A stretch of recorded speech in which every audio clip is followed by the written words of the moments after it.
Hiya crafters, Amy here with Amy's Wares, and today I'm going to make a pet sympathy card. Now, you absolutely hate to have to make these sort of cards, but they're good to have on hand when you need them because it's just devastating to lose a beloved pet. So here I have this fabulous new stencil, which can be used as a sympathy or just for any critter lover in your life, but I'm grabbing a smattering of colors that will make a rainbow, sort of a soft pastel rainbow was my intention, but not how it ended up. I'll show you in a moment the finished card to show you the direction we're headed, but I really intended to make it soft, and you can see these are not soft colors. They're very bright and vibrant, but it's okay. It ended up still the rainbow theme that I was going for. So I have my makeshift turntable workstation here holding down the stencil and this fabulous new paw heart stencil. Tripping all over my words today, y'all. Anyway, this is one of the July release at a Colorful Life Designs. There are loads of fabulous, fun, unique stencils. You've got to check it out. Some things never even, I don't even know where she comes up with these designs, honestly. They're so cool. But here, my ink blending and the colors are a mess. This is not what I was going for at all. I was very nervous. And I can see that I went up under the stencil with my juicy ink pads, and this wasn't going well. So I'm pleased with the end result, but I'm going to show you how I got there because I was pretty confident I was going to have to bin it at one point. So the blending was just not great.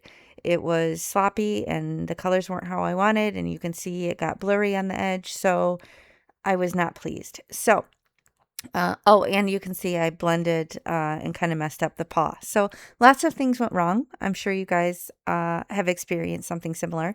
So my first thought was I'm going to cut it out because then I can clean up that edge where the ink went outside of the stencil.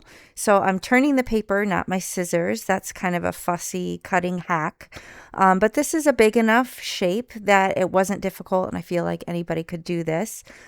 So that's my first fix, is to just cut the whole shebang out because I kind of messed up and it wasn't a crisp edge, and that would bug me. So another alternative, you could use a white gel pen to kind of clean it up, and it wouldn't be a huge deal, but again, it was bothering me. So I have this fabulous 3D embossing folder from Altenew, and this is going to do two things. It's going to mask the mistakes where it's kind of messed up around the paw, and give it some cool visual interest and bring it to the next level, and give me a chance to use one of my fabulous embossing folders.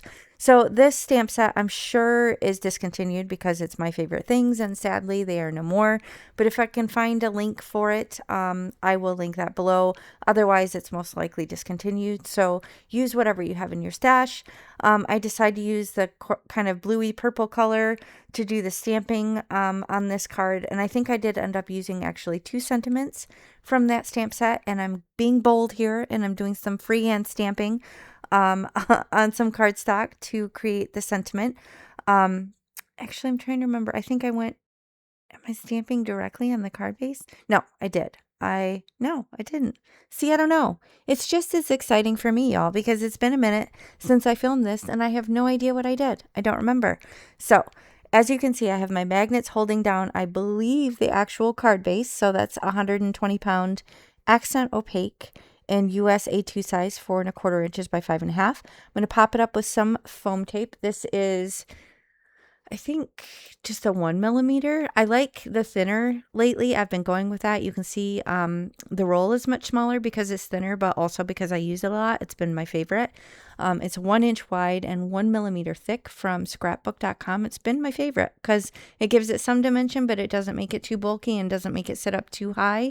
So I feel like it goes through the post office easier. Yep, here we go. I'm going to do it again. Freehand stamping on the inside of the card after I've done all that work. Super risky. So if you don't want to risk the freehand stamping, you can put it in a MISTI or a stamp positioner, but thankfully it ended up okay. I just had to push that magnet out of the way, steady my shaky hands, and then go to town. So stamped it. It says, with heartfelt sympathy for the loss of your beloved companion, or something like that. And then the paw prints left on our hearts never fade. I felt like that was a perfect pairing for this cute little paw print. Now guys, this may be a silly question, but let me know in the comments. Could this paw be for a dog or a cat, or is it one or the other? Because I kind of feel like looking at it, it kind of looks like a cat, but I feel like a little dog, maybe it would work. But maybe there's something like mechanically obvious that I'm just completely missing about like the pads on a paw. It's kind of embarrassing that I don't know, but let me know in the comments. Could this be a cat and a dog, or does it have to be one or the other? And don't mock me, because I'm just not sure. So thank you so much for watching. Be sure to check out the rest of the release for July. Like I said, you won't be disappointed. Super cute, super fabulous. Not all pets. Lots of things to choose from. So thanks so much for watching. I'll catch you next time. Bye.